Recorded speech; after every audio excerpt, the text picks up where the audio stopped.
கன்னியாகுமரியில பேசக்கூடிய தமிழ் உண்மையிலேயே மலையாளமா இருக்கா? நீங்க மலையாளம் நினைச்சிட்டு இருக்க சொற்களை ரொம்ப விளக்கமா பாத்துருவோமா?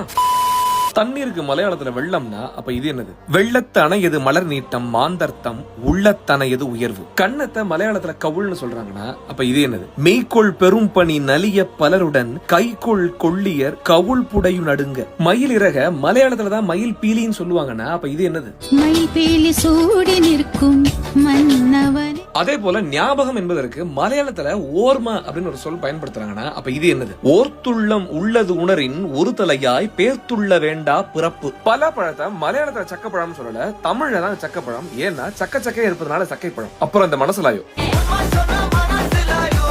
நான் சொல்றது உனக்கு புரியுதா விளங்குதாங்கிறத மலையாளத்துல மனசுலாச்சான்னு கேக்குறாங்க. அதனுடைய சொற்பிரிவு மனதில் ஆகிவிட்டதா மனதில் ஆகிற்றா என்பதுதான். முன்னம் என்கிற சொல்ல மலையாளத்துல பண்டுன்னு சொல்றாங்கன்னா அப்ப இது என்னது? பச்சைக்கிளிய மலையாளத்துல தான் தத்தை அப்படின்னு சொல்லுவாங்கன்னா அப்ப இது என்னது? தத்தை மொழி பேசும் தங்க கிளிகள்.